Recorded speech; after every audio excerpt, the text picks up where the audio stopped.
From Hollywood, it's time now for... Johnny Dollar. Brad Taylor, Johnny, Mid-States Industrial.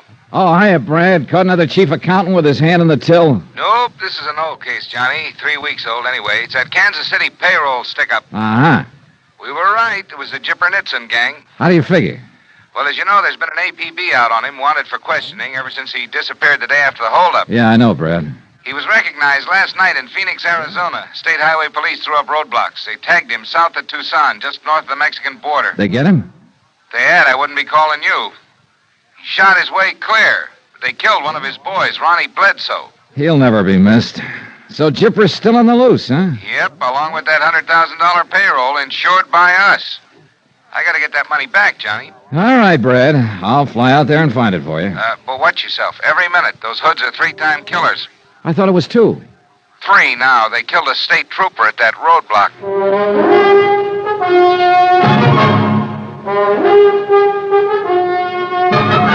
Tonight, and every weekday night, Bob Bailey in the transcribed adventures of the man with the action-packed expense account, America's fabulous freelance insurance investigator. Yours truly, Johnny Dollar.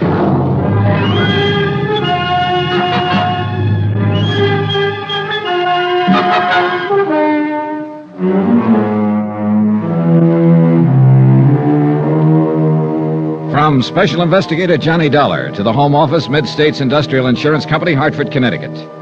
The following is an accounting of expenditures during my investigation of the Primrose Matter. Item 1, $142.80, incidentals in Hartford and transportation to Tucson, Arizona, where I checked into a hotel.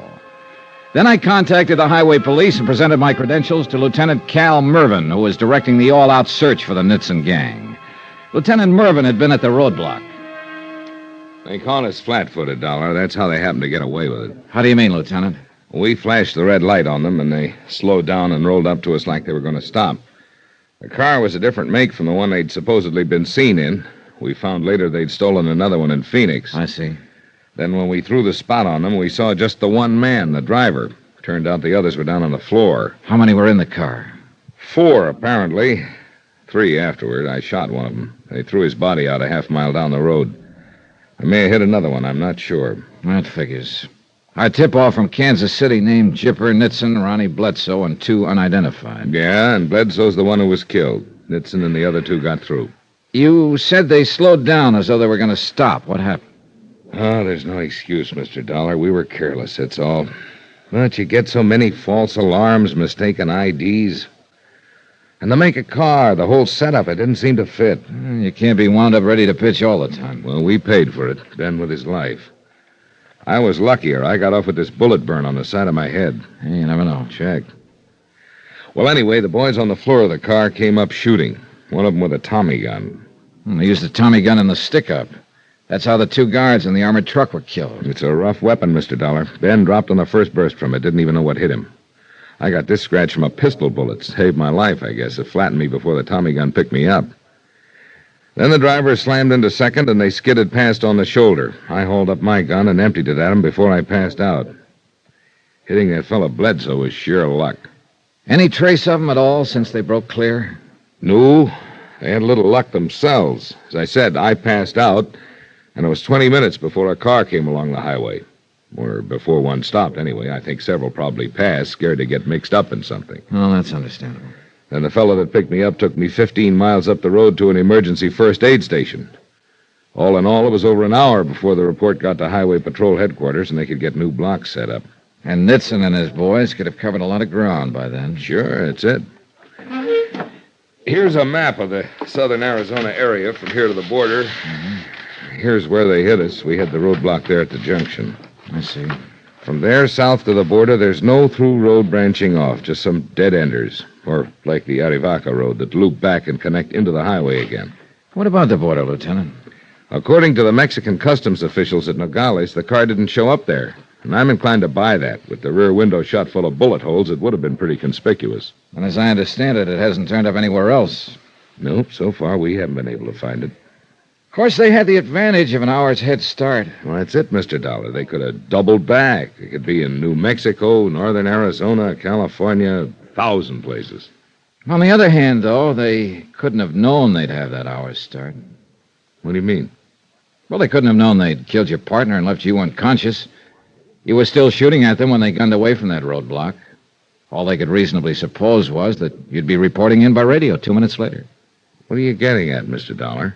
Well, if that's what they did suppose, then they wouldn't try any doubling back. And yet they didn't reach the border down here at Nogales. But there's no through road that connects into that 20-mile stretch of highway. All right, so maybe they're still bottled up right in that section. I don't see how. We've been over it half a dozen times. In cars, horseback, helicopter. We're still checking it. I'm just about ready to cross it off. Logic says that's the most probable place they'd be. Can logic find them, Mr. Dollar? It might, combined with a whole lot of luck. You got something in mind? Well, I don't know. I was wondering if a civilian, so to speak, might have a better chance of stumbling onto them. They'd be on the lookout for the official search parties. You being the civilian. That's what I sort of had in mind. They're pretty rough lads. Hey, tell me something. Do you get a lot of rock hounds around here, amateur geologists, uranium hunters? If you're not careful, they jump out from behind the cactus and stake a claim on your watch dial. Easterners, some of them, I suppose. Tenderfeet, I guess you'd call them. Not some of them, most of them. Then one more wouldn't exactly create a sensation. No, he wouldn't even be noticed. Is that the angle you're thinking of? Unless you know a better one. No, it's not bad. Well, do you know where I can get fixed up with an outfit? Go to Dave Bright's Sporting Goods on South Stone Avenue. He'll give you that dude look about as cheap as anybody. Just tell him I sent you. All right. And, don't get too far away from civilization, Mr. Dollar. Any special reason? Yeah. I may want to contact you to let you know the Nitzen gang's been picked up in Portland or in Butte, Montana. Maybe. But I wouldn't count on it.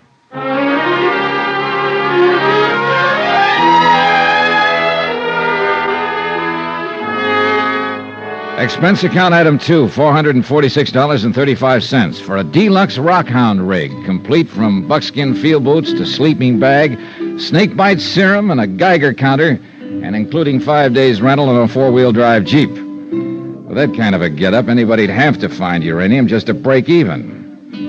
But at least I figured I was equipped for any possible eventuality, so I headed into the wilds. And the first spot I decided to prospect was around 20 miles north of the border, 50 yards back off the highway. It was known to the local inhabitants as Jake's Bar and Grill.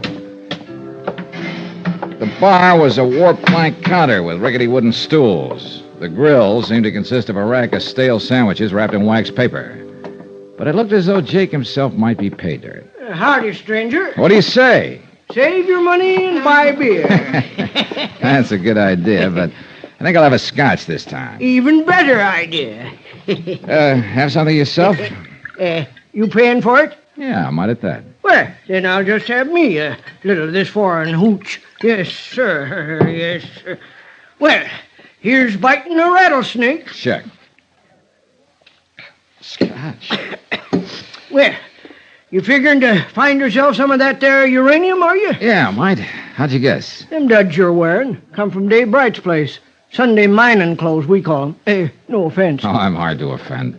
The name's Johnny Dollar, Mr. Jake Meager. Jake's enough, though. Everybody knows me by that. Been around here a long time. Oh, then you know this country pretty well, I imagine. Well, enough to tell you that if you find a fresh, square foot, one where somebody ain't already been looking, then you're doing better than most tenderfeet.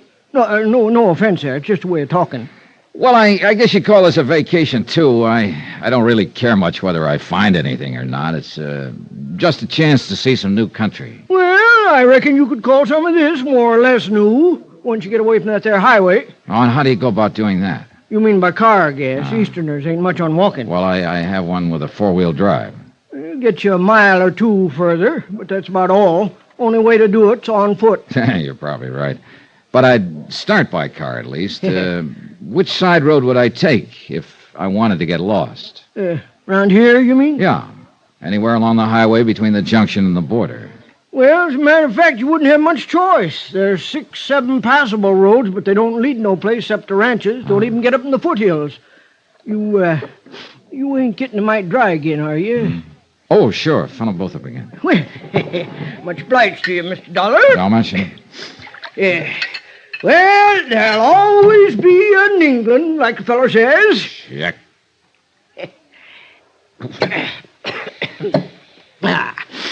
Oh, yeah, about them roads. Now, the only one that might fit the bill for you is Santa Rita Summit Road. Oh, I think I remember that on the map. Yeah, on a map. Well, it leaves the highway about 3 miles down, then runs 14 miles back up into the Santa Rita mountain range. It doesn't connect on through? No, dead ends, a couple of miles past Primrose Camp.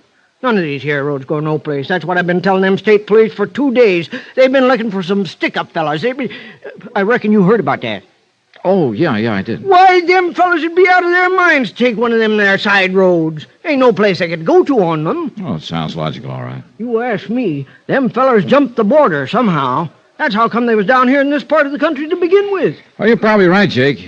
Anyhow, you think this Summit Road might get me off the beaten path, huh? Well, it's your best bet around here. It climbs up into the pines. It hits 6,000 feet at Primrose Camp. It's in good shape, too. Used to haul ore out over it a few years back. There are mines up in there? No, they're all worked out now. Oh, few little high graders, scratching for pennies. But the big stuff's gone, for the time being at least. Some folks figure it'll come back, but I ain't one of them. Well, what is this Primrose Camp? Pop Bardell's place, named after the old Primrose mine. Yeah, but what is it? Well, mixture of things. Why, Pop's probably been making more money there than he would if the mines did come back. He's got a filling station and half a dozen flimsy tourist cabins, lunch counter that his missus runs, little grocery store and souvenir shop his daughter Jenny takes care of. Oh, got a lot of things making income for him. What about customers with a place 14 miles up a dead-end road? He gets a few. Enough. Picnickers and tourists in the summertime, hunters in winter, and fellows like you all year round come looking for this uranium stuff. He ain't got much expense, neither. It's all in the family, you see. And now he's got a new hand to help, starting today. That's so? Yeah, he come down this afternoon to get the mail. You see, the bus stops and drops it off here with me, and Pop comes down every day and picks it up. I figure he likes a chance to get out of the sight of the missus for an hour. Sent this boy today. This new hand he's taken on. Well, not exactly a hand. He's Pop's nephew, so he said. Comes out of Tulsa yesterday. Oh, I see. Funny thing, though, he sure didn't have any Oklahoma accent. Jake, how old a boy is he? Well, hard to say. Between 25 and 30, maybe. A real close-mouthed sort of fella. Couldn't hardly get a word out of him. Uh-huh. Nothing told like Pop. Why, that old fella talk a leg off you if you go up there. Before you can open your mouth, he'll sell you a tank of gas, 2 quarts of oil you don't need, some genuine phony ore samples, and rent you a couple of them cabins of his. Well, thanks for the warning, Jake. I'll be ready for it. Well, good luck, Mr. Dollar. Whatever it is you're hunting. What do you mean? Seen a lot of tenderfeet come hunting uranium, but you're the first one that wore a shoulder holster with a gun in it. No offense, you understand.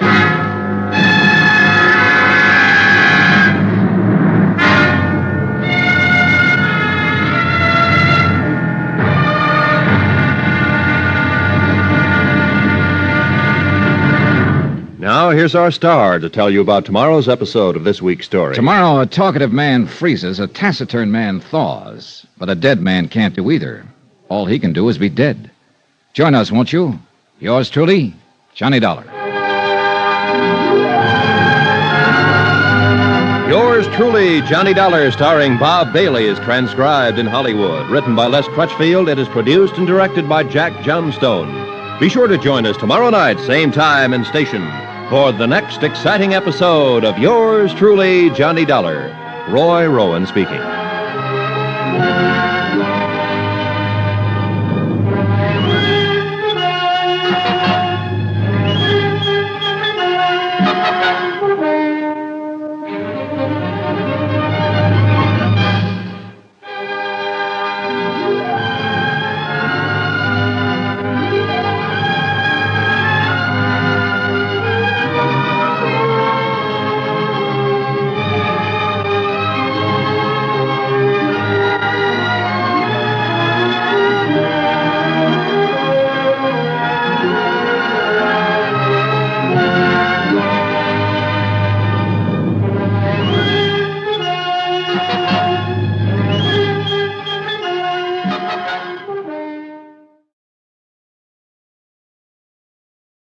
From Hollywood, it's time now for...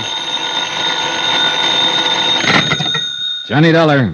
Lieutenant Cal Mervyn, Mr. Dollar, State Highway Police. They relayed your call to me. Good. I was just checking in, Lieutenant. You said to keep in touch in case I left civilization. Well, you haven't left it far. I recognize the number. Oh? You're at Jake's Bar and Grill on the Nogales Highway. Yep. You didn't need a uranium hunter's outfit to go prospecting in that little nugget. Well, I'm going up into the Santa Rita Mountains around Primrose Camp. You playing a hunch or have you got a lead? Well, both. But at the moment, it's more hunch than lead. I just wanted you to know where to start looking in case I disappear. Now, look, Mr. Dollar, I've got every man on the force out now looking for that gang of killers and the $100,000 payroll they stole. If I have to add you to the list, that's about all I'll need. Relax, Lieutenant. If things work out, you may find us together.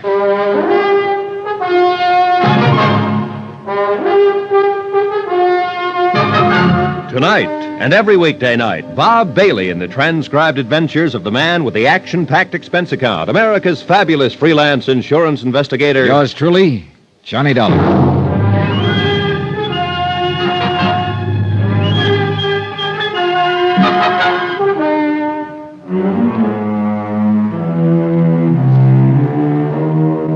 From Special Investigator Johnny Dollar, location Jake's Bar and Grill somewhere on a highway in southern Arizona. To the Home Office, Mid-States Industrial Insurance Company, Hartford, Connecticut. Assignment, the Primrose Matter. Expense account continued.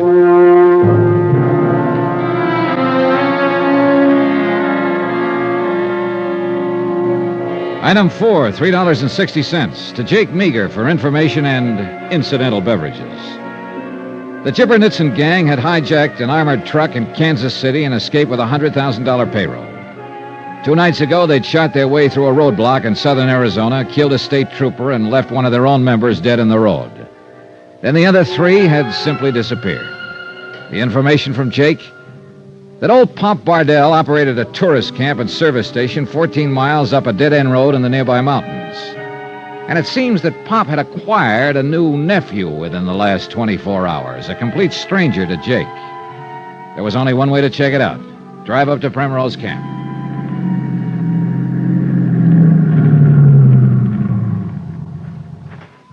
Howdy. Hi, how are you? Want me to fill up the tank? Yeah, I might as well. Probably won't take much, though. Hey, how much farther does the road go? Just a couple of miles. Oh, too bad. I was just starting to enjoy the scenery. Hey, you know, you're lucky living up here in the hills. Got some real pretty country around you here. Yeah. I thought I might spend a little time in it if I could find a place to stay. I guess there'll be some more tourist cabins on down the road. No, these are the only ones. Oh, well. Well, in that case, you got yourself a boarder. Huh?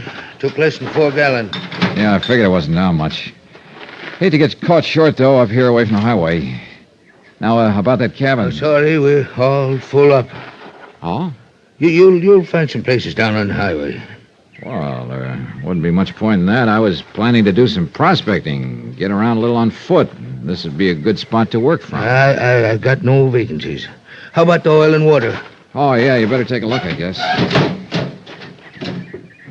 Bad country for a tenderfoot. You get in a lot of trouble. Such as what? Snake bite, get lost, fall off a cliff. A lot of things. Oh, I've been in a place or two before. Best you forget it, son. Oil's all right. It's funny, those cabins look empty. No cars parked in front of them. They're all rented. And the water's all right, too. Well, who are they rented to? Vacationers? Prospectors? I couldn't say. It'll be $1.26. All right. Hardly worth stopping for. There you are. Keep the change. Thanks. Call again. Yeah, maybe I will. When Pop Bardell gets back. I'm Pop Bardell. You can't be. You don't fit the description. What do you mean? Well, I was told Pop Bardell would start talking a leg off me before I even got my mouth open. That he'd not only sell me a tank of gas, but also 2 quarts of oil I didn't really need and a handful of fake ore samples and rent me a couple of cabins whether I was planning to stay or not. Who told you that? Jake Meager down at the highway. Jake. Jake's one who talks too much. Maybe. Jake hadn't ought to said... What is it? Nephew? You about through out there? I need a hand in here. Yeah, I'm all through. Oh, that the nephew Jake was telling me about? Yeah, that's him. Oh, nice-looking fella. Arrived yesterday unexpectedly, Jake tells me. Yeah. That's right. Comes from Tulsa, I understand. Tulsa? Oh, yeah, that's right. From Tulsa. Uncle! I'm coming. Well, now, if I you got some just- friends in Tulsa. I wonder if he might know him. Where are you going? I want to say hello to your nephew. No, you can't go in there. Why not? We're fumigating it. It just ain't safe. Oh, all right. I won't go inside. But I want some cigarettes out of the machine. I'll get them for you. Just give me the quarter. You feel all right? Sure. Well, it seems to me you're kind of jumpy, on edge. I thought all you Westerners were supposed to be relaxed and easygoing. Now, look, you want them cigarettes. You just having trouble, Uncle? No trouble. This fella just wants some cigarettes is all. What brand? Chesterite. There you are. Thanks. Oh, here, don't you want the money for him? You give it to my uncle here. Yeah, sure, here you go. Thank you. If that's all now. Say, I understand you're from Tulsa. That's so? I got a good friend down there, Clem Welke. Thought maybe you knew him. Afraid not. Look, if there's nothing else now, you Been just- there about a year. He's working on that new electric plant they're building down there. But I guess he'll be out of a job before long, though. Understand they'll have the plant done by the end of the month. Yeah, that's right. It's about finished. Now, look, mister... Surprised you never met Clem. But Tulsa's a big town. Yeah, it's a big town. Come on, Uncle, let's get that stuff moved. Well, I guess I'll drift on down the road and sleep out tonight, maybe. I got my sleeping bag. I'll probably see you on my way back, I guess. Yeah, you do that. There was only one thing wrong with the whole setup. To the best of my knowledge, there wasn't any new electric plant in Tulsa.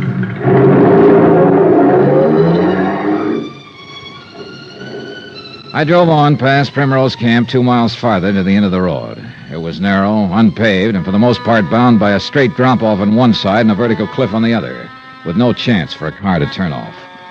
There were 2 fire roads for access by the Forest Service, actually nothing more than narrow trails.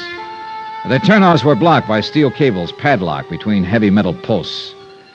As far as I could tell, they hadn't been tampered with, and no car had turned into either of the trails for a month or more. It added up to one thing. There was simply no place in the area where the Nitson gang's car could be hidden. Yet I was still certain that they were here, somewhere. An hour later, I'd left my car at the road and was lying on a rocky ridge 300 yards or so above Primrose Camp, watching the place through binoculars and seeing nothing of any importance. 2 cars stopped. Sightseers, apparently. One driver had the water checked and left. A couple got out of the other car, spent 20 minutes in the lunchroom, came out and drove off.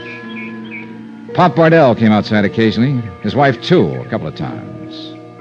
But Bardell's daughter, whom Jake Meager had told me about, didn't show. Neither did the mysterious nephew. I kept on watching. Howdy, stranger. Hunting something now here? Oh, no, not exactly. You look like you was. I'm just admiring the view. A city fella, ain't you? Guess you can tell one every time, can't you? You kid, when you lived alone in the mountains long as I have, then them duds you're wearing, too. Got 'em at Dave Bright's store, didn't you? That's right. Dave outfits a lot of you eastern fellas. Can always tell stuff that comes from Dave's. It's got a look about it. Hey, you wouldn't be a prospector, would you? 40 years of it, son.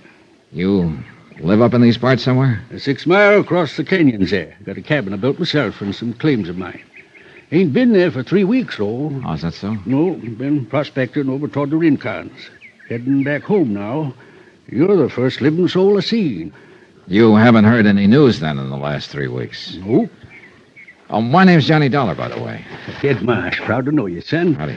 Sized you up before I spoke to you and decided to take the chance.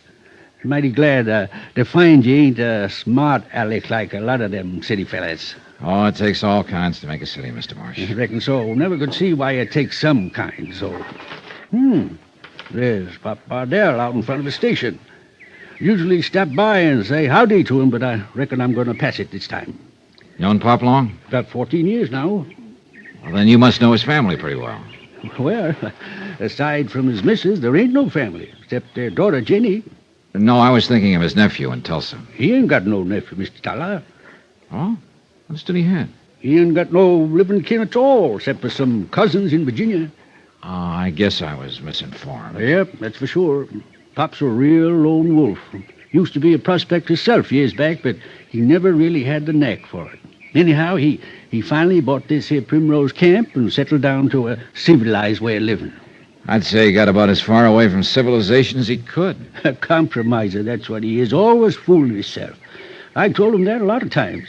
Even keeps on prospecting off and on right around the camp there, when he knows there ain't no pay dirt in this rock. Well, that's like a city man growing vegetables in a window box, I guess. Son, I wonder if I can ask a favor of you.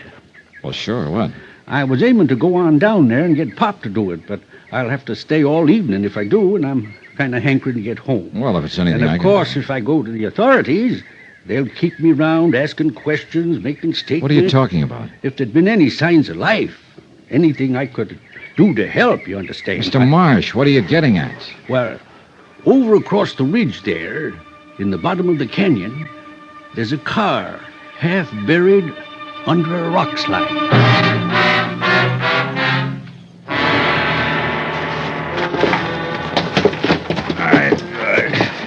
Right easy, Mr. Marsh. We don't want to start the rest of that rock coming down. I've been moving rock all my life, son.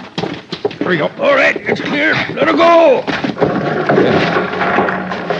Now, that's good. I can get the car door open now. Watch yourself there. They had it pretty well buried, all right. Who do you mean by they, Mr. Dollar? It doesn't matter at the moment. Give me a hand, will you? Let's get this guy out. That's fine. We'll lay him here on the side of the car. It's like I figured. Couldn't be anybody left alive after rolling all the way down that slope. This one wasn't alive before the car rolled down. What? He was shot by the State Highway Police. Mr. Dollar. They did a good job of hiding the car, temporarily at least. It couldn't have been seen from the air. The only way of finding it was to stumble onto it the way you did. You ain't up here just for pleasure, are you, Mr. Dollar? I'm an insurance investigator. I'm after a stick-up gang who've killed 2 bank guards and a state highway trooper. This man was one of the gang. There ain't nobody else in the car here. Is he the gang? There were 4 of them to start with. This is the second one who's been shot to death. There are still 2 to go. Where you figure they are? At Primrose Camp.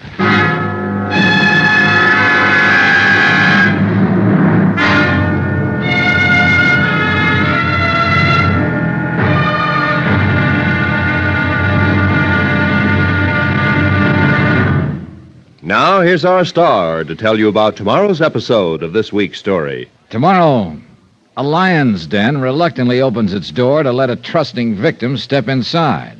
And the victim? Me. Join us, won't you? Yours truly, Johnny Dollar.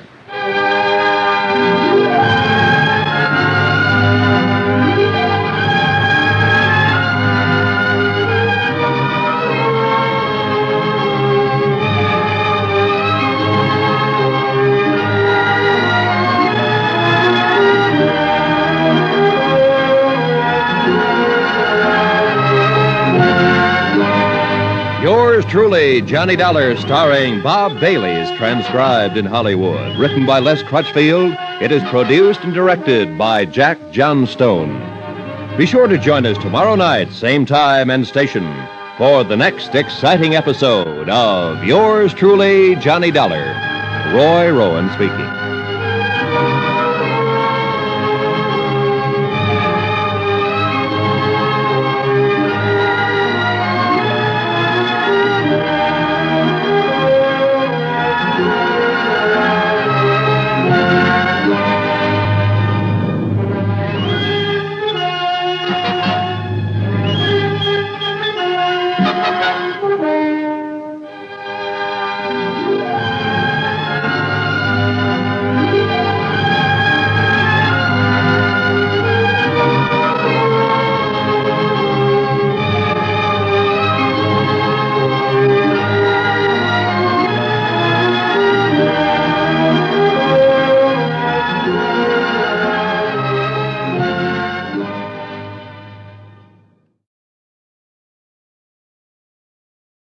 From Hollywood, it's time now for... Johnny Dollar. Hello. Hello, what's that? I can't quite hear you. This is Johnny Dollar. I'm phoning from a patrol phone, Forest Service, Summit Road. Okay, you're coming through now. Is that Lieutenant Mervyn? Right. There's Should have known it was you. What are you doing up there in the mountains? Is this a manhunt or a vacation? Relax, Lieutenant. Before you use some words, you'll have to eat. Meaning? Call in your APB. I found that stolen car the Nitzen gang was using. Where? Up here in the Santa Rita Mountains, about a mile from Primrose Camp, Pop Bardell. Yeah, I know the place. They ran it off a cliff and started a rock slide to bury it. One of them still in the car, dead, 2 bullet wounds. You must have hit him when they crashed your roadblock. That makes 2 dead. Leaves Chipper Nitzen and one other one still on the loose. All right, Mr. Dollar, I'll have 50 men combing that area within an hour and a half. You will not. I what? There's something wrong at Bardell's place. You bring 50 state troopers in here, you may bust it wide open. Bust what wide open? That's what I'm trying to find out.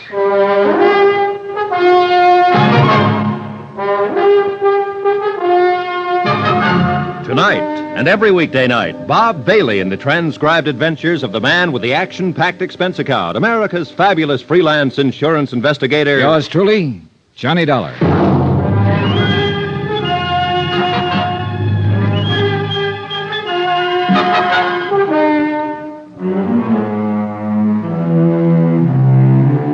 From Special Investigator Johnny Dollar, location Santa Rita National Forest, Southern Arizona. To the Home Office, Mid-States Industrial Insurance Company, Hartford, Connecticut. Assignment, the Primrose Matter. Expense account continued. It took a lot of arguing to get Lieutenant Mervyn of the State Highway Police to hold his men off for 24 hours, but he finally gave in.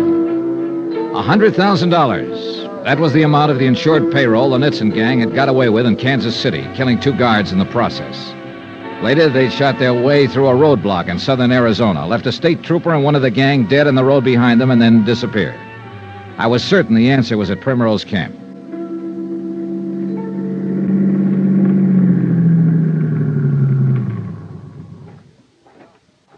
Evening, Mr. Bardell. Something else you forgot? No, I told you I'd stop on the way back down. Got a vacancy yet on one of those cabins? They're all rented. Oh, that's too bad. I noticed they're dark, by the way, and there are still no cars parked in front of them. It don't signify. Well, what do you suppose all your guests are? Lost back in the hills somewhere? Couldn't say. Now, if you... Maybe some of them went down to the highway for the night. I could turn the cabin back over to them if they happen to show up. When they're rented, they're rented. Makes no difference if the folks ain't here to use them. Well, that's true, I suppose, technically, but when a traveler's badly in need of a place for the night and you've got cabins standing empty... I told you before, it's better you go on down to the highways. Plenty of motels within a few miles of the junction. Well, that's exactly my trouble, Mr. Bardell. I can't. Why not?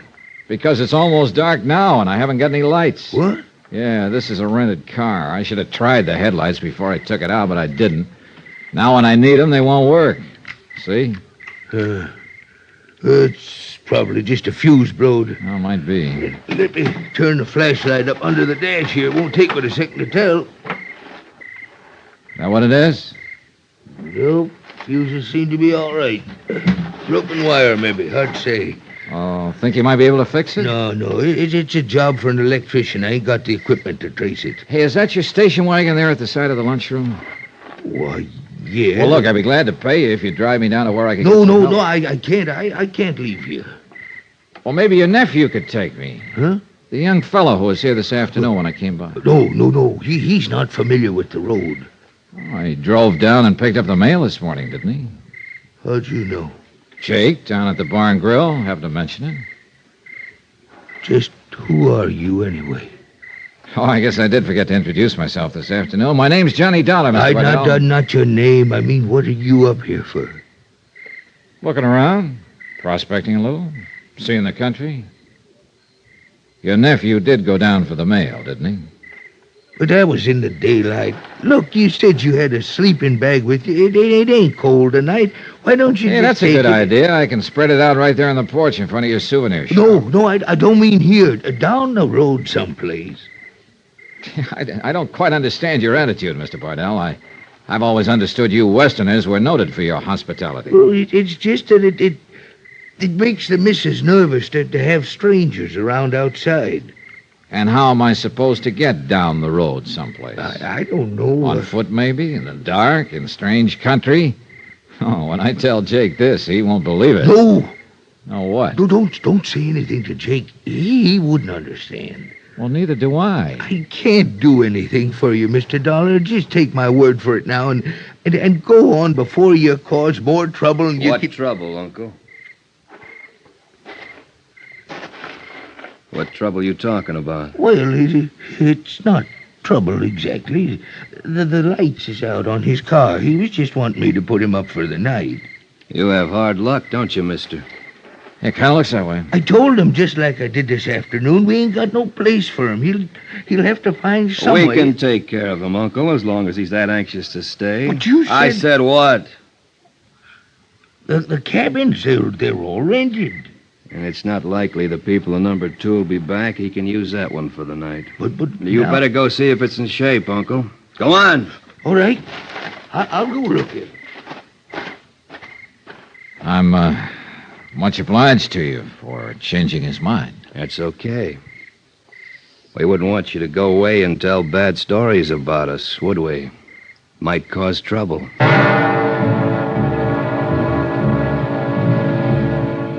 Expense account, item 7, $5. Payment in advance for one night's rent on cabin number 2, Primrose Tourist Camp.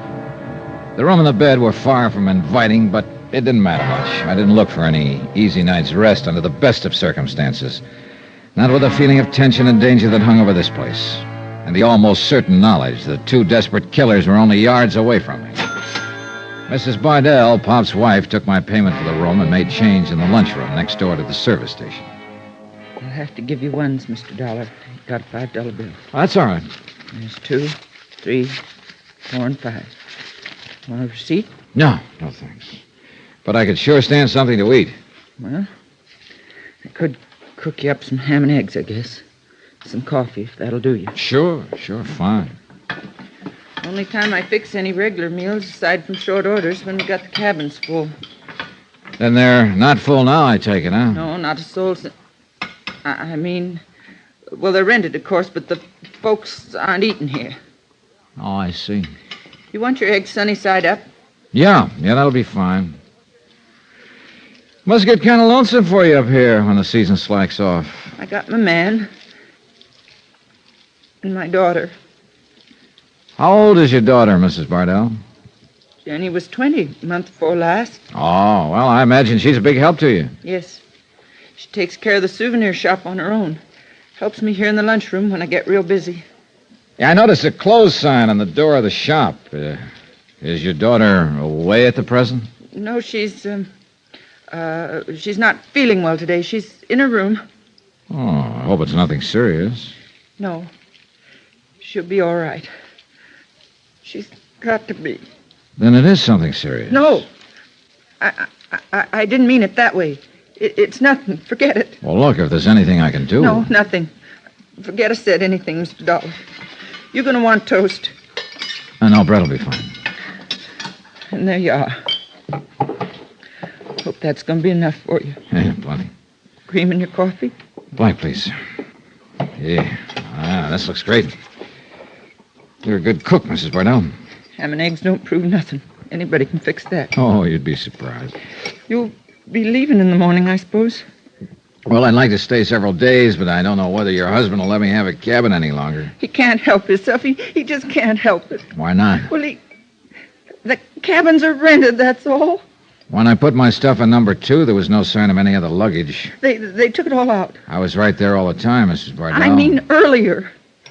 Mr. Dollar, we're in terrible danger, all of us. You, too. What kind of danger? I can't tell you. Please, if I talk about it, I'll go all to pieces. You don't know what it's like. I might be able to help you if No. The only way you can help is to forget it, not ask any questions. This place is a powder keg. Don't do anything to set it off. Please, Mr. Dollar. Item 8, $1.10, one order of ham and eggs. Mrs. Bardell refused to say anything more, and I didn't try to force her to. She was shaking, cold sweat on her forehead, scared half to death. I walked out onto the porch and sat down and lit a cigarette, watched the stars come out one by one, sharp and bright against the black mountain sky. The Barnells' living quarters were back at the souvenir shop, and there were no lights showing in them. If their daughter Jenny was in her room, ill, she was back there in the dark. After a while, I went to my cabin. As I fumbled around for a light switch, I suddenly realized somebody was standing in the doorway. Reckon you're going to have to use an oil lamp tonight, Mr. Dollar. Generator's got a drive belt busted, and I ain't been able to get out to fetch one. Oh, I don't mind, Mr. Bardell. The lamp's there on the table. I'll light it for you now, and you can blow it out when you go to bed. Sure. All right, fine. You hadn't ought to pay no attention to the missus, what she said a while ago. I didn't realize she'd said anything. Well, she was telling me she spouted off some foolishness. Might be tuck wrong if a man was to pay any mind to it. If that gets to smoking, you'll have to turn it down some. Okay. Mrs. Bardell did seem a little upset, but she didn't... That's all it is, Mr. Dollar, just upset. You know how women get sometimes. Just forget it. It's the best thing to do. Anything you need now before I leave you? No, nothing I can think of. Thanks anyway. Then I reckon I'll say goodnight. You can have your breakfast in the morning any time after about 7 o'clock. Jake Meager was telling me you have a daughter, Mr. Bardell. That's right. I didn't notice her around anywhere this evening. Is she... She's in Tucson for a few days. Oh? Yeah, she's in there visiting friends. Oh, I see. Well, then you're lucky to have your nephew here to help you while she's away. Yeah. Yeah, it works out real good. He's been here for some time, I suppose. Oh, yeah, several weeks now. Mm-hmm. Seems to be a lot of help to you. Really takes hold of things. I don't know what I'd do without him. Well, I'll see you in the morning. Mr. Bardell. Yeah? Jake Meager told me your nephew just came yesterday. Jake drinks too much. He's always getting things mixed up. And Mrs. Bardell told me a little while ago that your daughter's out back in her room, ill, not in Tucson. Well, it's like I was saying. The missus is all upset. She just don't rightly know what she's saying. And one more thing. I noticed the front end of my car has been jacked up and the right front wheel's been taken off. The tire went flat. We'll fix it and put it back on in the morning. Good night, Mr. Dollar.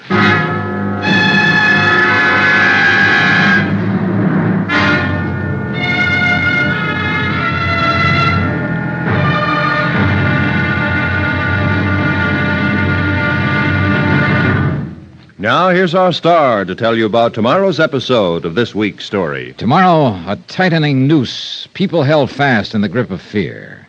Then, violence. Join us, won't you? Yours truly, Johnny Dollar.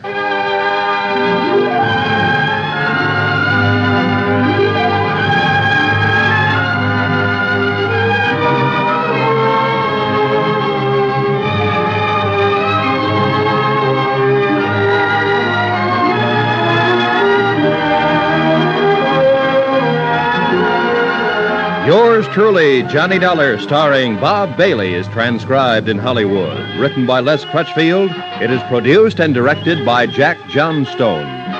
Be sure to join us tomorrow night, same time and station, for the next exciting episode of Yours truly, Johnny Dollar. Roy Rowan speaking.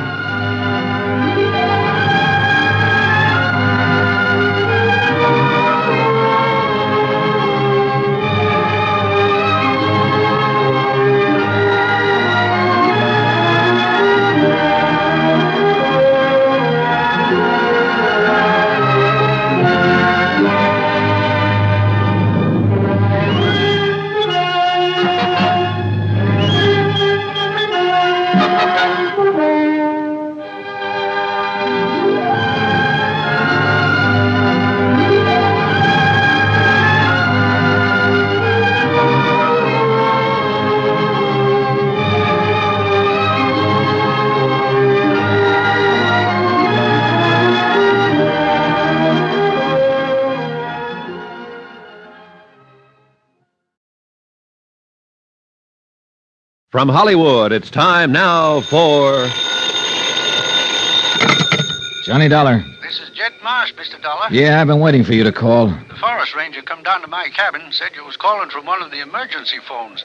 Figured it must be kind of important. It is, Jed. I'm at the fire patrol phone a mile below Primrose Camp, the Summit Road. Can you meet me here? This time of night, 4 mile across the ridge on foot? Well, you're a woodsman, aren't you? That's what you told me this afternoon. Well, I didn't figure... I just met the Bardells. You're a longtime friend of theirs, aren't you?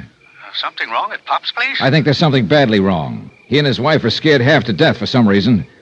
I haven't seen the daughter, and Pop and his wife have each told me a different story about her. That don't sound like them tall. Well, they're obviously under some kind of pressure. That so-called nephew seems to be running the show. I told you, Pop ain't got no nephew. He has now, Jed. You got any idea what's behind it, Mr. Dollar? Yes. I think it's tied in with a $100,000 payroll robbery, that wrecked car we found this afternoon, 3 murders, and... You'd better meet me up here as soon as you can.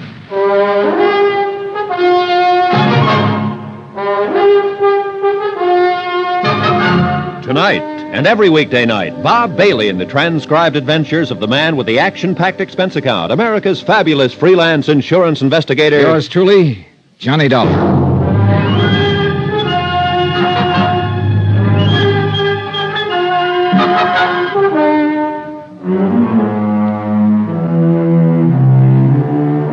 From Special Investigator Johnny Dollar, location Primrose Camp, Arizona, to the Home Office, Mid-States Industrial Insurance Company, Hartford, Connecticut. Assignment, the Primrose Matter. Expense account continued. Jed Marsh, an old-time prospector, was a good friend of the Bardells, operators of the lonely tourist camp on a dead-end road high up in the Santa Rita Mountains. And I counted on that friendship to sway him. It did. He finally agreed to come. I hung up the Ranger patrol phone and sat down on a flat pine stump to wait for him. And I hoped it wouldn't be too long a wait. The night wind sang in the high branches overhead, and their shadows in the moonlight formed strange, moving patterns of silver and black. It wasn't a good night for a jumpy imagination. I started to reach for a cigarette and matches. Get your hands up! He was behind me, and I couldn't see him, but I knew the voice. It was Pop Bardell's mysterious nephew. Get him up, move! You're up late. So are you. Now, just keep him there now. We'll see if you got it. Uh-huh. I figured you'd be packing a rod. Self-protection. I understand there are a lot of snakes around here. Maybe you understand too much, Dollar. I suppose you followed me from the camp. You're a good supposer. Now, what's the game? Well, I'm a bird watcher, and I specialize in observing the quaint habits of the night-flying titmouse. I want jokes. I'll tell you I want jokes. I guess I misunderstood you. Get up. Get up. You're not hurt.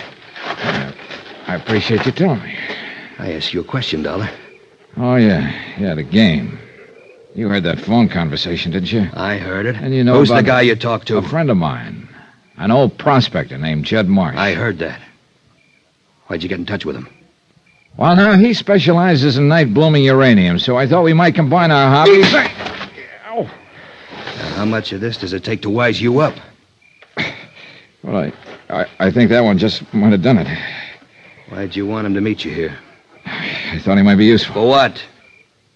For pointing out the roosting places of the night flying. All right, take it easy. Slap me once more with that rod and I may get mad. You're scaring me to death. There are worse ways to go. Dollar. Them smart cracks are going to get you nothing but stitches. Stitches are what they're supposed to keep you Just in. keep asking. Relax. You know, I think I finally got you tagged. Now, what do you mean, tagged? You're not Pop Bardell's nephew, and you don't come from Tulsa. Am I right so far? You're doing the talking. I think you came originally from Chicago or New York.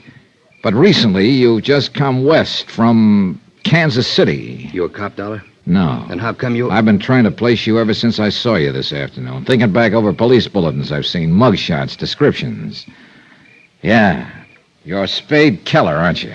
Go on, this is your story. You used to work with the Karzati mob. Then you went out of circulation for 3 years as a guest of the state. And when you got out, you apparently hooked up with Chipper Nitzen and his gang. So you are a cop. Well, mister... I'm somebody who found that stolen car you ran off the cliff and tried to hide under a rock slide. If you found it, you must have been looking for it. I was looking for $100,000, that Kansas City payroll. The one you boys killed a couple of bank guards to get your hands on, remember? I'm just listening. Then, of course, you killed a state trooper down there at the highway when you crashed a roadblock. That's 3 murders, Spade. And nobody left now to pay for them, but just you and the Jipper. You know, they got to catch us first. Oh, they will. Or kill you trying to. If the cops don't do no better than you did, Hey, Dollar. The cops know about that car? Which car's that, Spade? You know which car, the one we buried in the rock slide. There's the ranger phone. Call him up and ask him.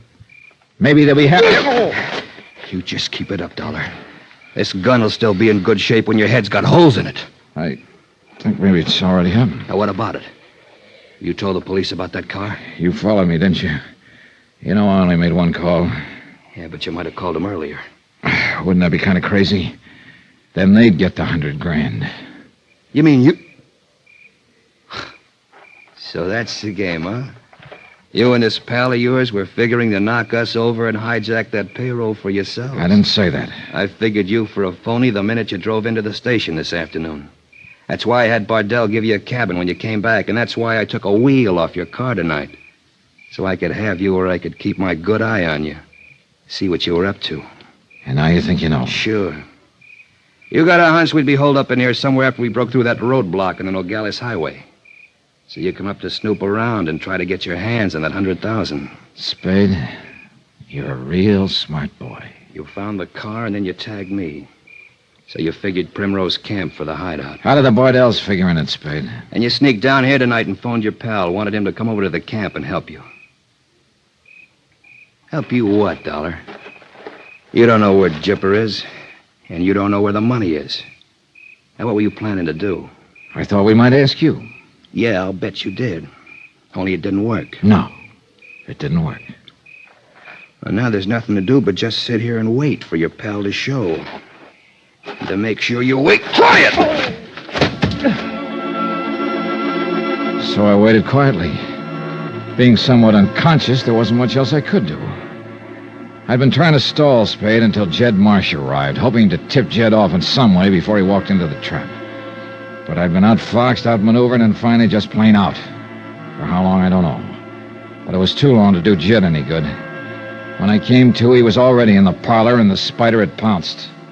What do you mean, get my hands up? You heard me, didn't you? You're done right, I heard you, but You ain't Mr. Dollar. What's going on here? Who the devil are you, anyhow? That you like a bullet right over your belt buckle. Now, you look here. Easy, Jed. Better do what he says. Mr. Dollar, what happened to you? The same thing that's going to happen to you if you don't get your hands up. What are you worried about, Spade? He's not even packing a gun. I suppose I make sure of that, huh? You're gall-darn lucky I ain't got no gun, you shifty-eyed little sidewinder. Shut up. If I had one, I'd fill you so gall-dang full of holes they would... You shoot... You hurt, Jed. Not as bad as he'll be when I pay him back for that. Get over there next to Dollar. Come on, snap it up. I'm mighty glad there's a moon tonight. I want to get that face of yours real clear in my mind, so's I'll know it next time I see it. I told you to shut up. Better relax, Jed. Spade here's pretty jumpy. He's one of the last two left now, and he knows it's just a matter of time. What I gotta do, Dollar, smash that head of yours clear open? I think you'd better go easy on that slugging stuff, Spade. About the next time you swing on one of us, the other one's gonna jump you. I was wondering if you had the same idea I had, Mr. Dollar. Either one of you makes a move, it'll be your last one. You see, Jed? He's jumpy.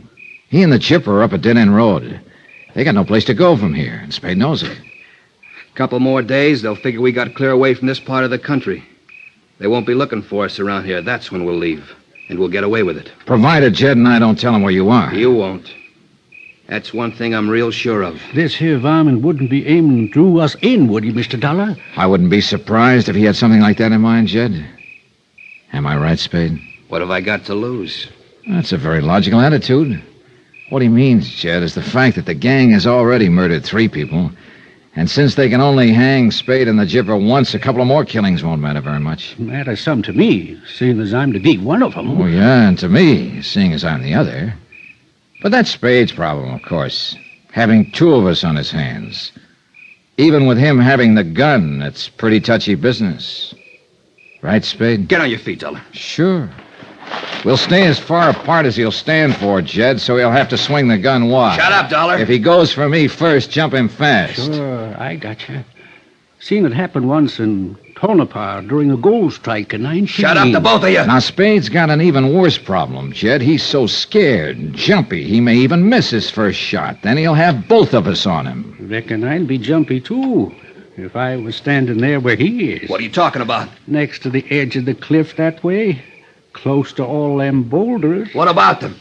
Just snakes, that's all. Snakes? Oh, you shouldn't have told him, Jed. I was hoping he'd blunder onto one. Where's any snakes? Might be anywhere around you there.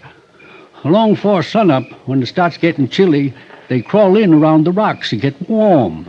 You city fellas ought to have a nurse to keep... Hey, wait a minute. I wouldn't move around much if I was you, not without a flashlight. I haven't got a flashlight. Well, I have, right here in my pocket. Now, if I... Hold it! Keep your hands up. I seen that trick pulled before. You throw the light in my eyes to give Dollar a chance to jump me. My, you've got a real suspicious nature, Spade. Snakes. There's probably no snakes within 10 miles. What's that? Look out, Spade. Where? The other way. It's right there by your foot. Move back. Let me get the flash. I can't see what I'm... Not that way, Spade. You're going to step on it. No! Back, jump back. Which way? Look out, the cliff. You're going over the edge.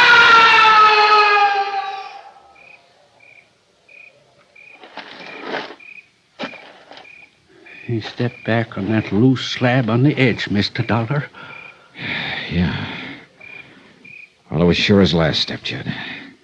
That must be a 400-foot drop there. I didn't aim for this to happen. I was just trying to upset him so's we could jump him. How'd you make that noise, anyway? With this set of old timber snake rattles stuck on a pine sliver. You just rub your thumb on it, and it starts them going. Use it sometimes to spook a tenderfoot. Well, you sure spook one tonight. Can't say I'm too sorry at that, Mr. Dollar. He wasn't aiming no good for us, and that's for dang sure. 3 down now. Only the Jipper himself is left. Funny about life sometimes, Mr. Dollar. That Spade fellow went around striking out at people like a snake does. And he died the same darn way, all smashed on the rocks. Just like a snake dies.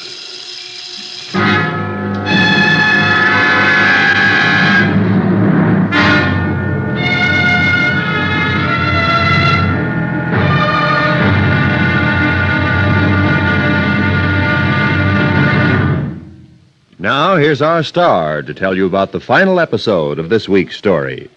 Tomorrow, a lovely girl screams in terror as a cornered rat turns and fights back.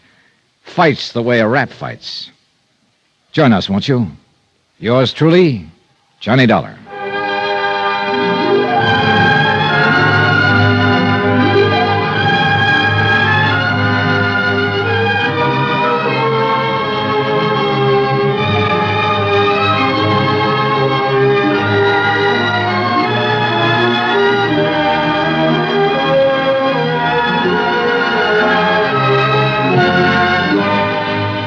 Yours truly, Johnny Dollar, starring Bob Bailey, is transcribed in Hollywood. Written by Les Crutchfield, it is produced and directed by Jack Johnstone. Be sure to join us tomorrow night, same time and station, for the next exciting episode of Yours truly, Johnny Dollar. Roy Rowan speaking.